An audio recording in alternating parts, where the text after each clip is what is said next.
Live from Kakariko Village.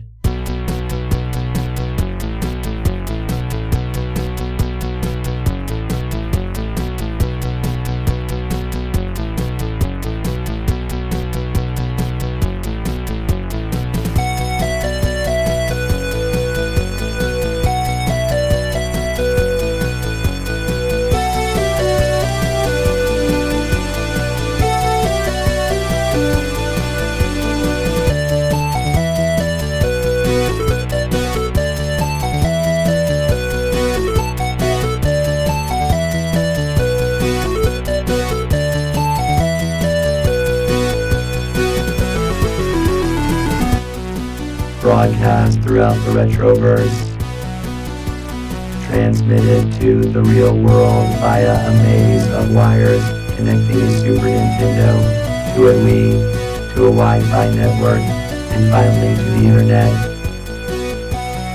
The Techno Funk Boy presents the Retro Zoo Super Show.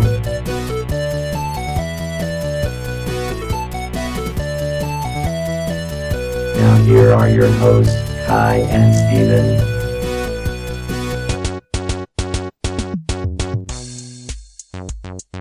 Greetings, everybody. This is the Retro Zoo Super Show.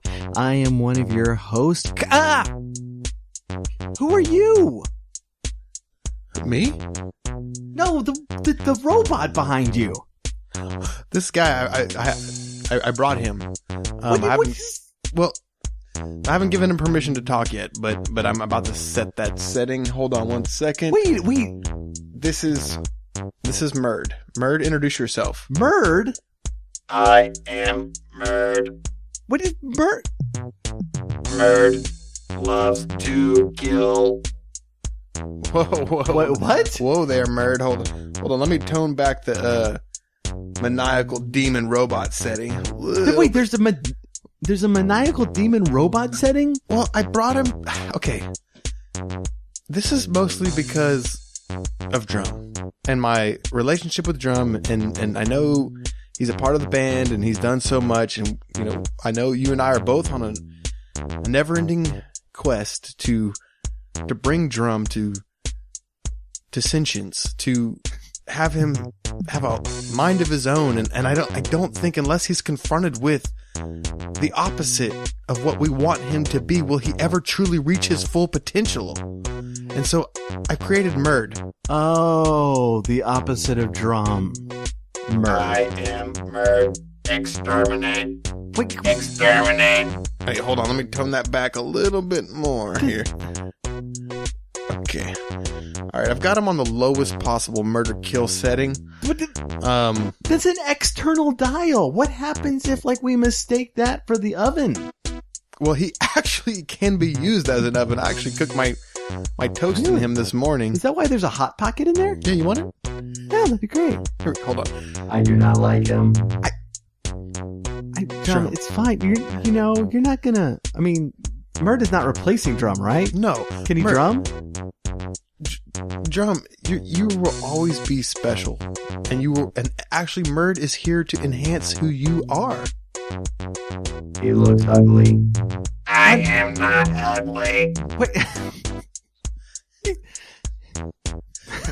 This actually might be more complicated than I this thought. is not. Oh goodness. Guy, And first of all, I know we made room in the studio when Anla and Morel pre-recorded their stuff and no longer join us, but it's a little crowded in here with all the robots. Well, I built this really handy armrest onto Murd's head, and so I actually will use him. Murd, would you step over here a little bit?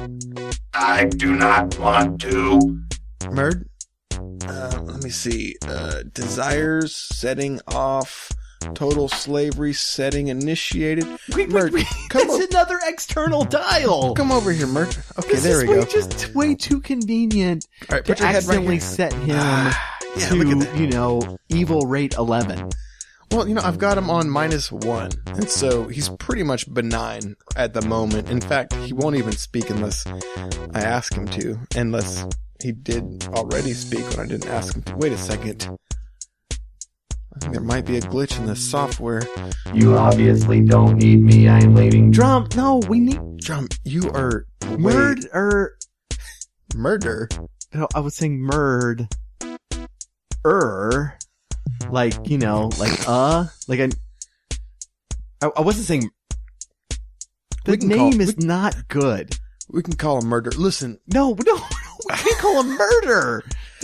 Murd is bad enough. It's like weird and like it's like The Shining. It's like, this is exactly like The Shining. Red rum.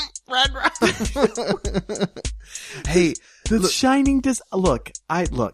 The Shining is a very good film, but it doesn't end well. You know, it like, some bad stuff happens.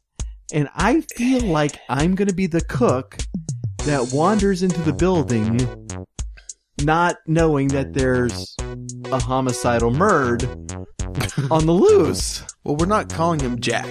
I mean, we could call him Jack. His name is Murder. Jack Murder. That's not good. Listen. I made Murd substantially smaller than Drum, and I used less durable components that I think were used in Drum's manufacturing. And so, really, I thought it would be good for Murd to try to murder us. Wait, and then Drum could stop him, and whoa, then that would help Drum to achieve some kind of sense of purpose. Do you know how long I was in the studio just trying to get him to use the hi-hat in the battle theme on an upcoming EP? And you're expecting him to kung fu his way into saving us? Well, I brought some I do not know Kung Fu. See, that's my point. Okay, well, we've all seen The Matrix, and we know all you have to do is get, like, little chips, and you could be like, Kung Fu, you know, Jiu-Jitsu, and then he's like, I know Kung Fu, or whatever, like, what Neo says, whatever he does the little thing, and we got those same chips here. I know Kung Fu. See? Okay, Drum, show me. That was my water. See, Murd only knows karate. So you'll be alright. You know Kung Fu, Drum? Fight. Murd, he just knows karate. Okay, I am not, Steven. Yeah. You have a certain set of skills Yeah. that you've developed over your career. Yeah. I do not have said skills. I play the lute. Well, that's funny that you say that. I have no training. Okay, look, I didn't bring just Murd, a killer robot, into our studio. I also brought you a lute that doubles as a poison blow dart gun. See, I thought you were going to say something cool, like once upon a time in Mexico where I'll like snap the guitar neck off and it's a shotgun. That was really cool. That was an awesome scene. But blow dart? Yeah. Shouldn't that be like with a woodwind? No, it's a blow dart lute. Only thing is Murd is a robot, so the poison darts might not work on him. In fact, the blow darts probably won't either. But it'll help, against our rodent problem that we've been having. So that is true. Oh my goodness. And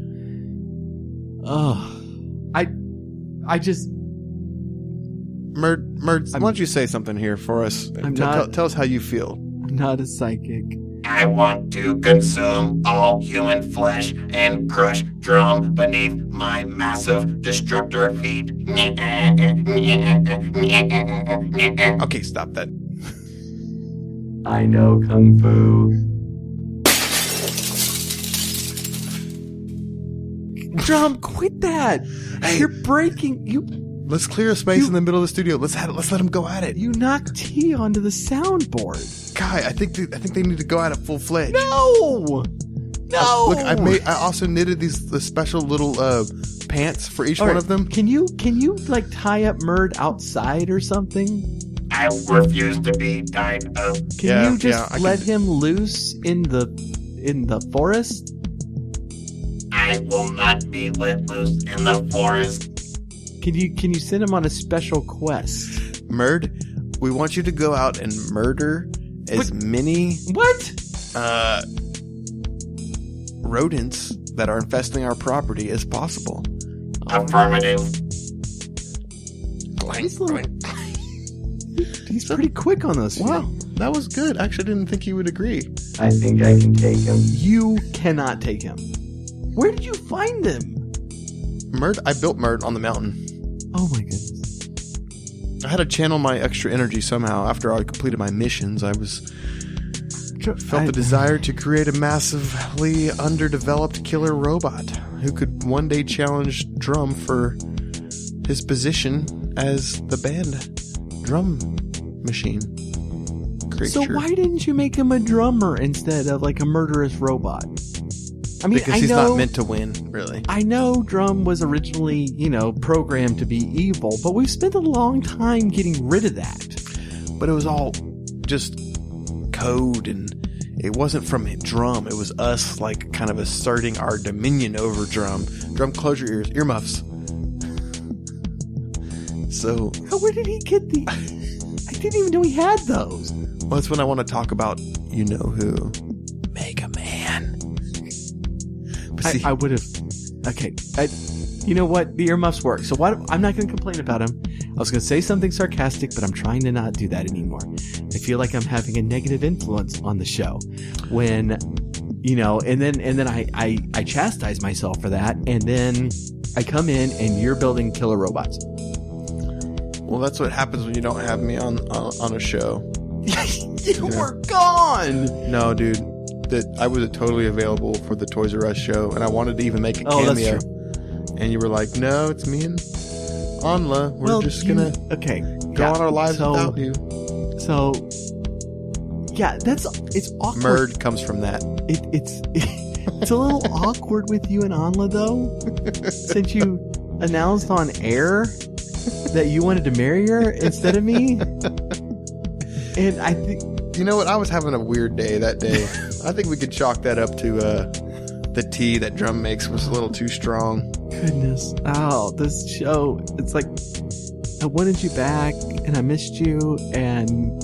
Now you're kind of ready. You've been weird ever since you got back.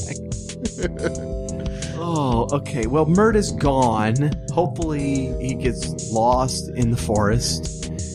Hopefully he kills all our rodents. The rodent Well, problem. that would be nice first. Yeah, if we could, kill the rats and then get lost in the forest, that would be awesome. Or we could send Drum out to exterminate him. No, we need Drum. We're in the middle of recording. I didn't know you cared. I do, Drum. Here, let me scratch you behind your drum. I still don't know what that means, but I'm gonna do it. See, he likes me. Oh, goodness. Oh, man, what you been up to this week? Me or Drum? You. Man, just, doing the same old thing, trying to keep my sanity, and I've actually been finding ways to do that, and one of those ways is a game called Broforce. Oh, yeah, I've heard about that. Have we talked about this on the show? I can't remember. It's like on the tip of my brain. You know how sometimes a name is on the tip of your tongue? Yeah. But sometimes memories can be on the tip of your brain. Like, did I actually remember that or no? I know we've talked about it. Okay. But I don't know if it was on the air or not. And so this is posing a problem because I wanted, like the original idea about us chatting at the beginning is what are we playing and how's that going and how are we liking it? And I'm still on Final Fantasy IV, and I purchased Final Fantasy IV: The After Years, the sequel that is much maligned, and I know it's maligned. People, y'all don't have to write me in with all the problems, and I know the problems with the game, but I wanted to experience it anyways. And I was planning on doing a casual stream of that on Saturday mornings on Twitch. And we really needed to record that day, and so that didn't happen. And I'm rapidly getting to the point where I'm going to be able to stream on Twitch regularly, but I'm not there yet. And so, literally, this is a long way of saying, we had planned this segment of the show to be kind of what are you playing this week? And and we end up playing the same games over and over again. And so I distinctly remember us talking about Broforce like months ago, and you're still playing it. I don't know if it was on the air or not, but let's talk about it anyways, because I know we've talked about Final Fantasy IV, and it's what I've been playing. So yeah, well, at least people who are joining us more recently, besides the very loyal people I know that we have that listen every single week without fail, sometimes multiple times. And I think we should give them the right to say, look, if you're a regular listener and you remember us talking about Broforce, let us know what episode it was. Yeah, please do. We can listen to it again. We'll link it in the show notes, which is going to be, and by the way, this is kind of a milestone, not really, but technofunkboy.com/30. What? For episode 30. Now it is not the 30th episode we've done, because we did 2 JM episodes which were unnumbered, so we're actually on 32. But even so, it has a 0 at the end, so I guess that's a milestone. Congratulations. Yeah, congratulations to us. You have, mostly to you, Kai. Yeah, you've recorded almost 10 of those. Hey, so maybe this would be my celebratory one for being here 10 times. Right. You're celebrating episode 10. I'm celebrating 30. Why is your episode count always better than mine? Everything you do is better than mine. All right. Well, look, let's talk about Broforce for a second. And I just want to say, as an aside, I've been playing Broforce casually, for a number of years. And I say casually, there is a way to play it online, on Steam. It can be downloaded on Steam. I think it might be Steam exclusive, probably. Let's look, because I got the page up. Yeah, go ahead and pull it up. But it's basically, I'm going to read Wikipedia here just because it seems to somehow summarize things the best. Broforce is a side-scrolling run-and-gun platform video game developed by Free Lives and published by Devolver Digital. Development began in April 2012 as a Game Jam entry and continued with developer and popular support, existing as an early access game. The game was released on 15th of October 2015 for Microsoft Windows and OS X, and Linux port followed 2 days later. A PlayStation 4 version was released on March 1st, March 2016. Okay, so apparently... I wasn't expecting you to read all of that. I was expecting you to read like the first sentence, and so I let it go. Okay. And then you kept going. And I'm like, are we... it was just so informative. Is this going to be the retro Wikipedia? Yeah, well... we pretty much lean on Wikipedia, but you know what the thing about it is? I've done some really good research for today's episode that extended beyond Wikipedia. Well, let me just go with Wikipedia. Yeah. When they say that the player character is a bro, a hypermasculine action hero style commando who fights terrorists and rescues his bro teammates and prisoners of war from captivity. So as somebody who's played it, let me interrupt the Wikipedia narrative, and Drum, could you grab his phone away from him? I'm not programmed to do that. You've got 2 robots working against me now. Okay. I will access my phone again for the bro names because it's freaking brolicious. But freaking brolicious.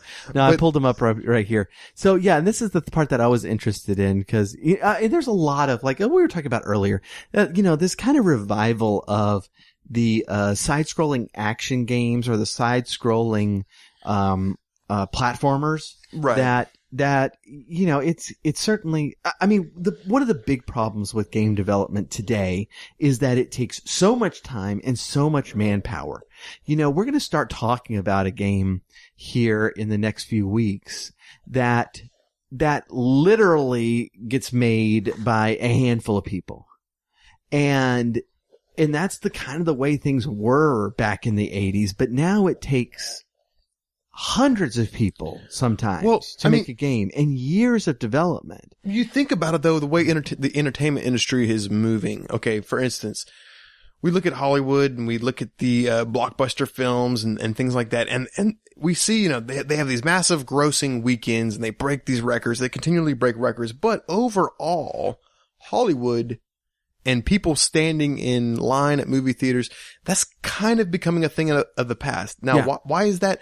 Partly it's because movies suck. Movies suck. Yeah. Nowadays, movies are sucking hard. Yeah, but because of the change in the media too. And you also have a change in the consumer base. Right. It's like, would you rather go see a brand new movie, or would you rather be with a squad of your buddies trying to overtake, this castle that you've been fighting to overtake for the last 3 days, and you finally have a weekend where, you don't have any homework due, or you can put it off or whatever for a couple days, and you can go on this, you and your friends and your guild can go together and like overcome this, whatever stronghold. So it's like, meanwhile, by the way, watch a movie on the other screen while from you're Netflix. playing. Yeah, Right. while you're playing. Right. And so, yeah, for sure. So there's this idea that, or not an idea, the reality is, I think, and it's what is beginning to happen, or has been happening for some time, is movies are like a one and done thing. I mean, how many times have you bought your favorite movie and you've watched it maybe 2 additional times, maybe 10 even, but that's, the amount of hours, like think about the hours of usage. It's pretty minimal. Versus, now we have like subscriptions, or like for games like World of Warcraft and things like that, you pay the subscription fee, or for mini games which are free to play, but the skins and the add-ons and the bonuses and things in the game are purchasable. I mean, games are grossing ridiculous amounts of money, especially good games that have become popular. I mean, think about, it's just like, even like a game like Overwatch, a newer game, it's like, that game came out within the last 5 years or so, or 4 years. And it's like, it's what everybody's playing. It's what everybody's playing, or a lot of people. And that game's $50 a pop. You pay $7 to go see a movie, and like every single kid and their older brother is purchasing Overwatch, Well, and I was actually having a conversation earlier today with a friend of the show who's been on several times, and I'll go ahead and tell you who it was, Dan Gilog. We were talking about Zelda Breath of the Wild, and they just got it, and he was surprised at the price. I do not have permission to tell this story, and I will get it after it airs. Wait, this is live show, dude. Remember? Yeah, that's why I said after it airs. Oh yeah, okay. Let me text him real quick. No, but he was surprised that it cost $60. But I tell you what, he's going to get 60 hours of gameplay out of that game in a blink of an eye. Right. So, now we're down to $1 an hour for entertainment at most.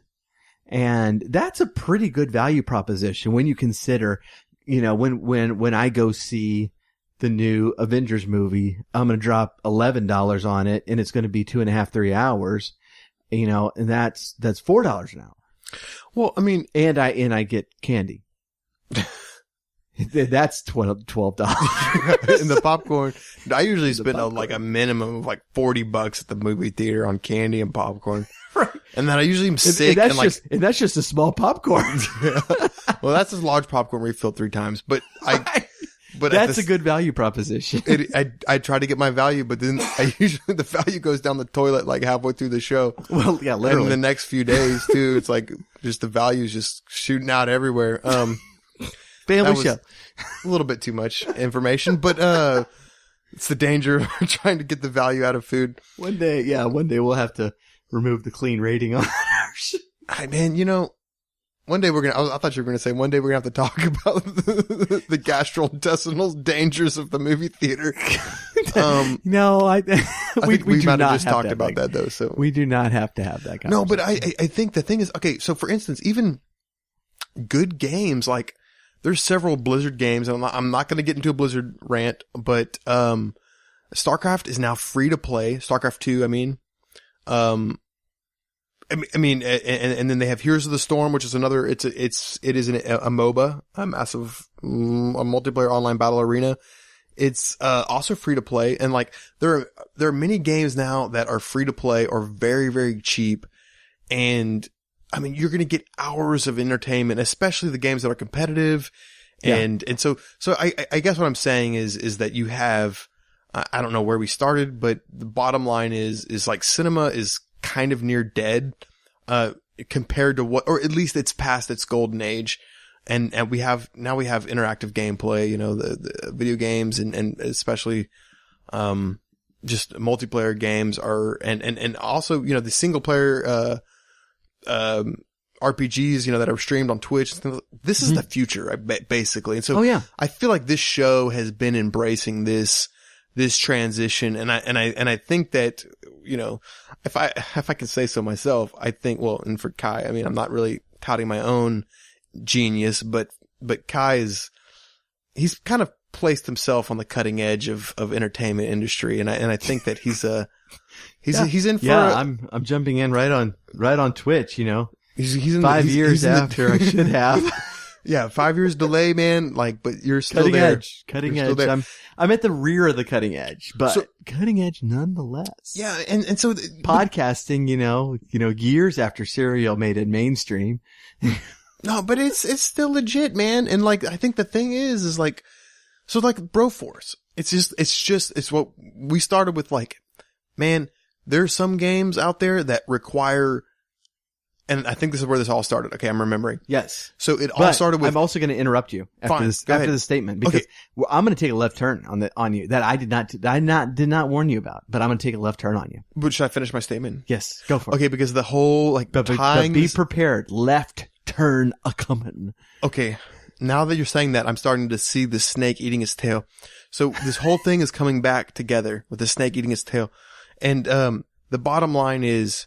I forgot because you kept spooking me.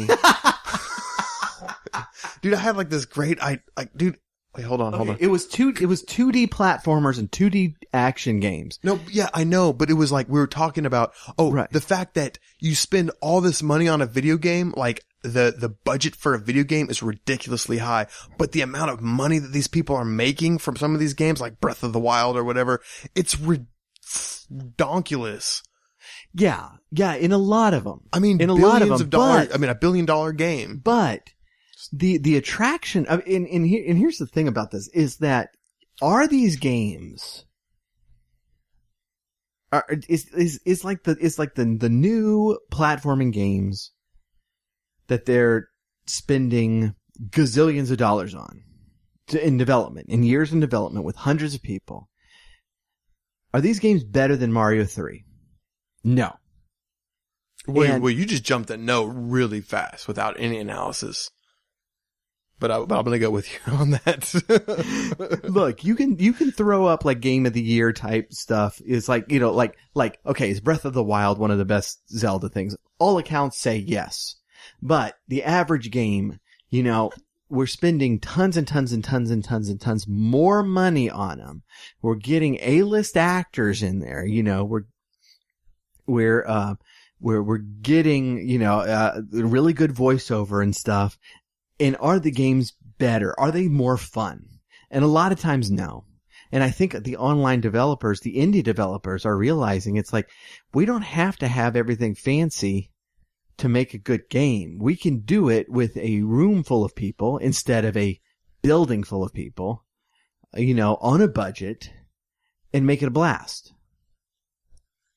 Yeah, well, and that's, I guess that's where we see Broforce and we see other games like this. Now, here's left turn. Because you brought up Blizzard and I remembered what I wanted to ask you. Oh, no. So, we're going to give the audience a chance to tell us if we've talked about Broforce before. And if we haven't, we're going to talk about it next week. Okay. But, since we have stuck our toe into the red hot pool that is esports, I wanted to ask you, did you see that Blizzard's rulebook for professional Overwatch was leaked? Wait, what do you mean? No, I did not see that. So they have this professional Overwatch league that they've started. Oh, yeah. And they have like, you know, I mean, like any business, any endeavor, they have the rules of conduct for the people involved. And this was leaked, and there's a few things in it that are very controversial. Some of them I don't think should be controversial. So I want to hit on some of the things that were controversial that should not be. Okay, this is way out of left field, but I'm excited. Yeah. So some of the things that were controversial that shouldn't be is that, like, Blizzard has the rights to your likeness and your streams of Overwatch forever. Now that was a big deal, but it shouldn't be. And here's why. Look. The NBA has the rights to show Michael Jordan dunking the ball. To this day. He's been retired forever. But to this day, they have the rights to do that. And they need the rights to do that. Yeah. You know, they do these documentaries. They do highlights from past years. They do highlight reels, all this stuff that, you know, you can't tell the story of basketball without telling about Michael Jordan. And you don't want to get into a situation where, like, Michael Jordan retires and he's like, no, you can't use my likeness anymore. Then there's a hole in the NBA that shouldn't be, you know? Right. And Overwatch, if this continues on for 20 years, there's going to be documentaries made about how it started. And you don't want to be chasing down the rights to everybody's likeness and the games they played while they were being paid to play these games. You know, this will work for hire. This is normal. Right. So that shouldn't be controversial. One of the things that was controversial that I thought was, that should be controversial is that basically you're not allowed to say that you like or enjoy playing non-Blizzard games. Wow. And so, like, if somebody asks you, and I'm sure, you know, and this is one of the things they put in rule books. I'm not even sure that they ever intended on enforcing this. I think they intended to put it in there just in case somebody says, I don't know, Overwatch is cool, but, you know, I'm starting to get into PUBG now. Is like so much better. This Overwatch is kind of terrible when you compare it to Fortnite. You know, I think that's why they put it in there, but, you know, it really could be interpreted as, you know, somebody in your stream is going, hey, do you like Mario 3? Yeah. Sorry, I'm not allowed to communicate on that topic. Well, it's kind of like the ridiculous scene in Jerry Maguire at the very beginning when Jerry Maguire is starting to feel like discontented with his job when he's with like a baseball player and somebody brings the baseball player a baseball card to sign. And he goes, oh, I'm sorry. My contract, I'm not allowed to sign this brand. It's only Upper Deck that I'm allowed to sign. And he hands the card back. It kind of comes across like that. And I don't know that Blizzard ever intended to enforce it like that, but it's notable. And so, being the esport guy on the show and being the Blizzard fan, and I have to say, Blizzard games, every Blizzard game I've played has been great. Everyone. I haven't played that many, but I love them. Yeah. And so, you know, this is not a knock on Blizzard, you know, or me making fun of them at all, but I wondered if you had seen that, and I thought it was interesting. No, I hadn't, but I'm not surprised. And, you know, I'll tell you right now, one of the things, you know, I haven't been following esports is religiously, in a general, well, actually, that's funny. Let me contradict myself. Let me say the exact opposite. I haven't been following them generally, but the other day I was curious, and so I was looking up something about esports, and I remember, I know, you know what it was? I was interested in what ESPN, because they have their own esport page. So ESPN is like, oh, you know, the sports, whatever. Well, and a lot of it, actually like 90% of it is Overwatch on ESPN. But, you know, as you tick down, there'll be something, a major occurrence will happen in another esport, like I think it was StarCraft. The first female, competitor, Scarlet, won a major, series, and that was a big deal because, you know, so I was looking at, ESPN's like little stream of, you know, different articles and mentions about esports, and, you know, I'm mostly sifting for anything mentioned about StarCraft. But it was mostly not StarCraft. It was StarCraft. I know. It was mostly just Overwatch. And you know, so I'm not a big Overwatch. I don't follow Overwatch. I don't play Overwatch. But I know that it's bad you know, based off of what friends and, you know, people who've played it a lot, they just love it and they play it a lot. So, but I think the thing about it is, just watching that development and the entertainment industry, moving towards esports, it gets me excited. And I think that there are going to be games, that lend themselves to spectating. And I think Overwatch is one of those games. And I think StarCraft is as well, but I think at the same time, StarCraft is old and it's kind of, it might be past its prime in terms of I think there needs to be I actually don't even know about the genre of real-time strategies in general. Yeah. Like I'm not even sure if that's going to last much longer. Because it's pretty much moved to MOBAs, which is, real-time strategy. Like you think about it, the pinnacle of that is StarCraft. So that's a 1 versus 1. It's like a chess match. It's like watching professional chess. Yeah. Versus when you watch a MOBA like, Dota or, Heroes of the Storm or any of these other, MOBA games out there, like it's a team play. And so you're watching a sport at that point, you're watching there's teamwork, they're involved, I think it lends itself better to live entertainment. And even when I went to, when I've been to some DreamHacks, a couple DreamHacks when they were in Austin, and I'm actually planning on going again this year, to the DreamHack in Austin. There's something about watching live esports. I mean, it's really compelling. And I really think that in the future, especially, we're seeing it not in the future. It's in the now, but I think we're going to see the minimization of just going to see the movies, like this traditional form of entertainment. I mean, people have been going to the movies since the 20s or the teens, like the silent films. People, that's old, man. Like people now want to go they want to go watch something. They want to participate in something that they themselves can participate in and contribute to. And so I think we're seeing that even with, with the speed runs and AGDQ and stuff like that. I mean, we're seeing people who have held these games dearly, held them close to themselves, like played them for a long time. And now they're watching people that could do it way better than they ever could. And they're finding out why, and they're learning about it. And it's the same thing with watching esports. You're watching people play games that you played, that you're interested in, and like, holy cow, these guys are nailing it way better than you ever did and ever could. Yeah. And so I don't think that's going to decrease. I think that will increase. And so I think that, the more of these guys get on board with, like these side scrollers and and a big part of that is Steam. You have these platforms now where you can just buy these games, these fun games for cheap. Right. And these independent games, which is part of the democratization of all of this. And that's the thing with Twitch too. It's like, you watch League of Legends, you can go play League of Legends right now.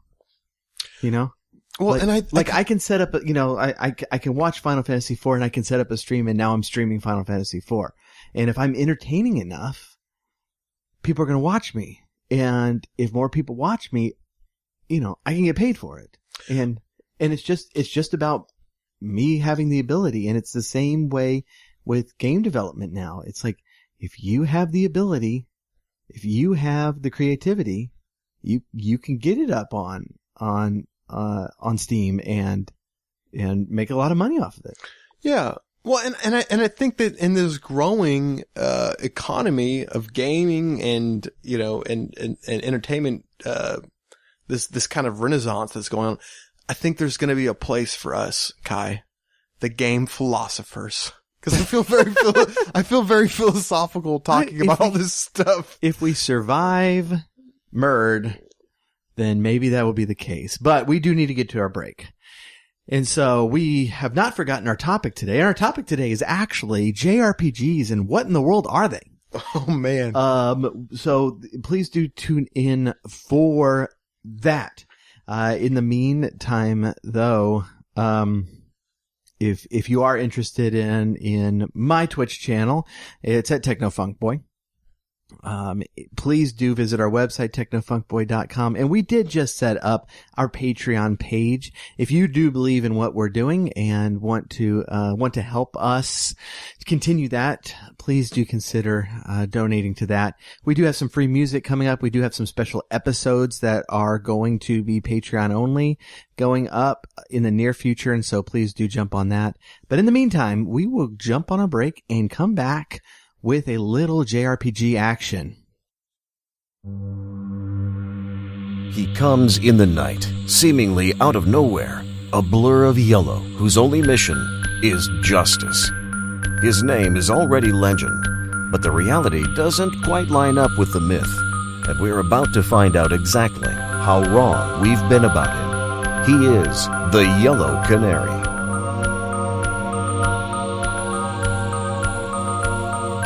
The Yellow Canary is a comedic thriller by Paul Lytle about a would-be superhero who may just be crazy enough to make a difference. The Yellow Canary by Paul Lytle, available from Amazon in print and on Kindle. Check for the link in the show notes.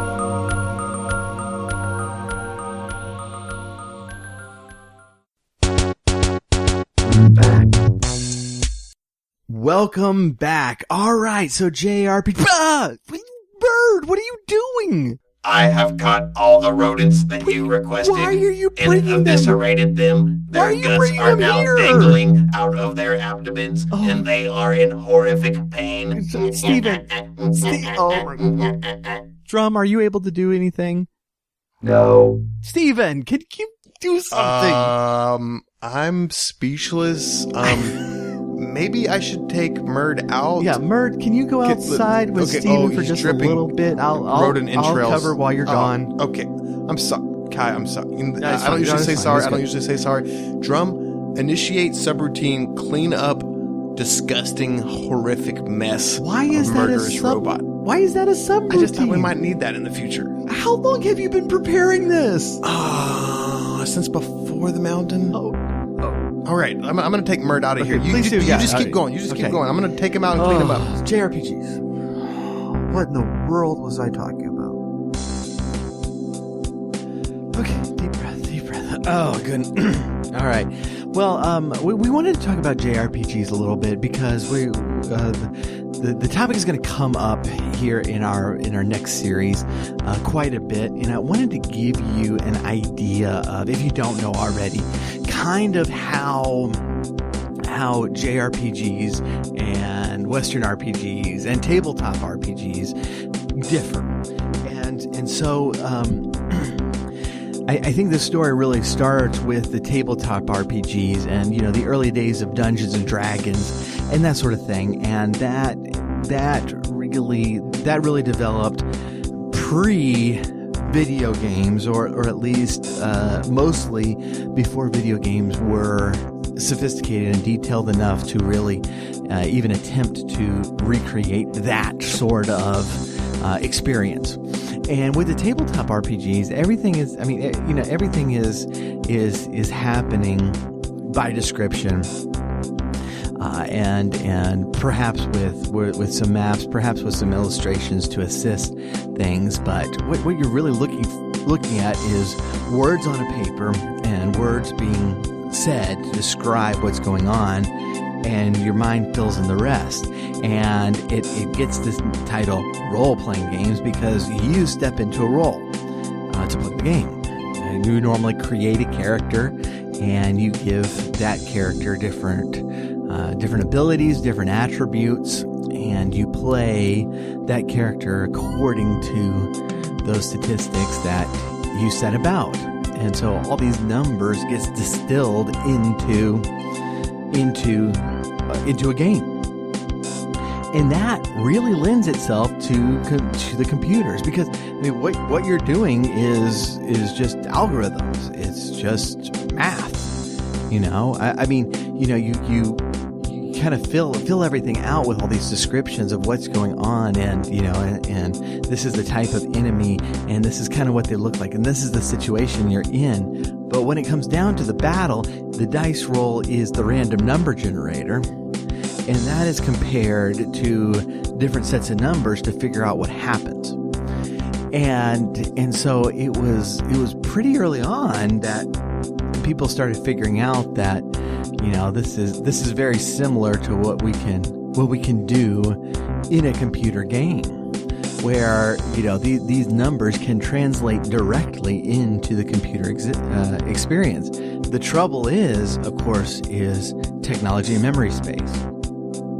And you could not have a full, 5-member multiplayer experience where, you're dictating the story and all, and choosing where to go and what to do and all those things, because the system could not handle it at that point. But what you did get is really early adopters to this, and this is kind of where the West was actually ahead of Japan in the gaming world, because you had these games, a lot of them like on Apple II, where it sought in some way or another to recreate that sort of role-playing experience. And so a lot of them manifested themselves in, text-based adventure games, like Zork, for instance, where, you do a thing, it gives you a readout of what happened, much like the verbal description of what happened in Dungeons and Dragons. And it's like, okay, this is how it reacts, and then you put in a command, and the computer's programmed to recognize different verb sets in conjunction with different nouns and result in an action. And having it text-based had a lot of advantages, because without graphics, without much sound, you could actually make good use of your memory. Text is not that memory intensive, and so you can make a lot of options. But when we started trying to move these things into the graphical world, we continued with adventure type games, but we also had the burgeoning of Western style role playing video games. And this came about in games like Wizardry and in the early Ultima games, where there was a very, very low def graphical interface. A lot of it, especially like in Wizardry and such, a lot of it is still heavily text based, but you do have something of a graphical interface that you are working with, that you're moving around in, and there's even these kind of dungeon crawlery type of areas where you're working your way around a dungeon, around a maze, and encountering things along the way. Ultima went on to just become wildly popular and very in depth, and they just very, very deep in what you could do.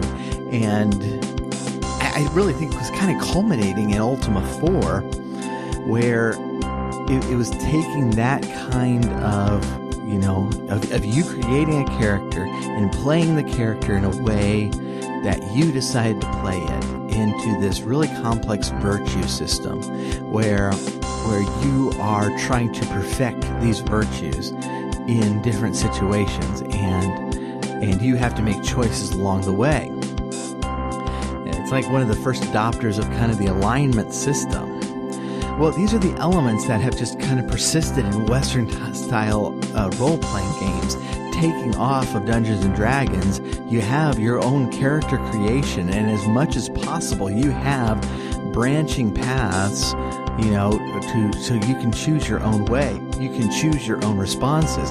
These sort of things have also persisted in the adventure game, where you have multiple choices. You can respond in the way that you want to, and you get differing outcomes based on that. So the Japanese took these concepts and initially boiled them down, and we're going to talk more about how that gets boiled down later. But specifically, an adventure game designer, Yuji Horii, who just loved Wizardry and Ultima games, wanted to bring this style of game into kind of the mainstream consciousness, but was having trouble figuring out how to do that, because he thought that these PC and Apple role playing games, these Western RPGs, were just a little too deep for the mass public. And so they had kind of this niche market, and it did very well in that niche market. But as far as mainstream success, they weren't reaching what he thought they could. And so the Japanese style role-playing game, or a JRPG, was born. And it was, a lot of these elements really boiled down. And so, from the beginning, the very first thing you encounter in a Western style RPG is very often your character creation. And that's honestly where a lot of people get lost right off the bat. You're asking them to do math while playing a video game, like in the first minute. And so the Japanese style pre-formulates the character a lot of times, or, at most will give you the choice between different classes. But in those initial ones, it's just like, no, you're going to play this character. And a lot of times you don't have those branching paths or the option of how to respond in certain situations. That path has been laid for you. And so there's this very specific story that you're going to play. To use the example of Final Fantasy IV, you cannot choose whether Cecil becomes a paladin or not. To advance the story, he's gonna become a paladin. And that sort of thing wouldn't happen in a Western RPG. The option to become a paladin probably would be, but it would also give you the option to, no, I'm gonna remain kind of an evil alignment and try to slug it out that way. And so the Japanese RPG is much more focused on this kind of sweeping epic story, and very often will have a lot more twists and turns in it because they're only telling one story. While the Western RPG, especially early on, was more limited in storytelling because there were so many ways that you could play out that story, and they had to put in the responses in all of those different circumstances. And so, that kind of brings up a criticism of JRPGs. And it's a fair criticism, mostly leveled by, either the tabletop players or the Western RPG players. It's like, is this really even a role-playing game? Because you're playing a character, much like you play Mario or Link, but you're not taking on a role. You're not actually playing this role. That you have no option to respond in certain ways. You have no option to, to control your character to do certain things that you believe your character would do in those situations. And so you are on a plot that is on rails. It's going in this direction. You can slow it down or speed it up, but that's it. And so is this really a role-playing game? And if we're defining the terms according to, to the tabletop role-playing game ideal, no, it's not. But it's something completely different. And there was this guy in high school, and going on a slight tangent, but there was this guy in high school, and this was in the 90s when alternative rock was really big. And he complained that, alternative was not alternative because it was mainstream. And so what's it the alternative of? The whole reason they called it alternative originally was because it was an alternative to what is mainstream. But if it's now mainstream, then how do we call it alternative? And I thought that was idiotic because it's just a term. It's the label put on the thing. And a lot of times these labels are put on a thing, because of the way they started out. And then they changed over time, and a lot of times they're put on there because somebody's making fun of something. You think about like impressionist art, that was impressionism was originally put on those pieces as a derogatory term. It's like that somebody was making fun of it, and they just took it. But it's hard to like go back and relabel a genre of video games or a genre of entertainment just because as it changes the specific term doesn't apply as much. And honestly I would just say, don't worry about it all that much, because it developed out of the tradition of the tabletop RPG to the Western RPG to the Japanese style RPG. It's called a role-playing game, and that's why it's called that. And so that's kind of how we're understanding it, and so that's kind of the way we're going to have to talk about it. You can put a new label on it if you want to, but nobody's going to understand you, and so it might not be the best use of your time. So that is the Japanese role-playing game. And the reason we're really getting into this is because of what we're going to be doing. Oh, there's the door. Hold on. Oh, hey, Steven, yeah. Hey, yeah. Did you get that taken care of? Yeah, I got murdered. What's, are we ready to start? Yes. Except I'm finished. So wait, dude. It's a live program, man. You just did the entire thing without me. Yes. I thought you were going to put our listeners on hold. Why would I do that? Because that's weird. I wasn't there. This is an episode that has me in it.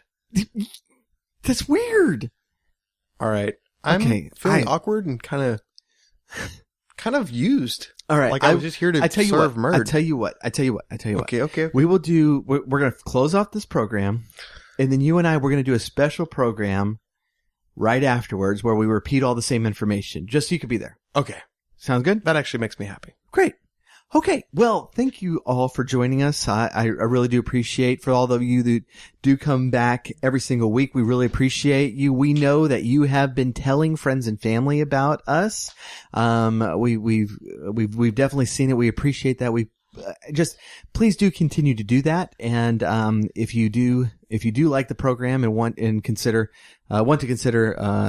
helping us, supporting us, as we do that, please go over to Patreon, and we will have a link in our show notes page. I think, yes, Patreon. What was it? It was patreon.com/technofunkboy. Let me check that to see if that is a thing. And remember, yes, that is a thing. Is it a thing? Did you put the $100 gift bracket for the ladies to chat with me? Sure. Okay. Sure. Sweet. That's in there. Yeah. Patreon.com/technofunkboy. But in either case, please do go to our show notes at technofunkboy.com/30. That's episode 30.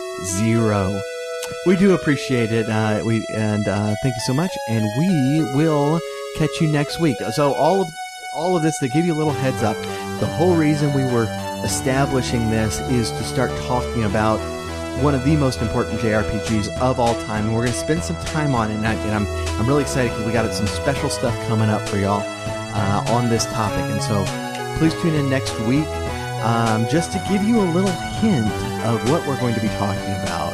Not a spoiler. It starts with D, and it rhymes with Wagon Warrior. We'll see y'all next week.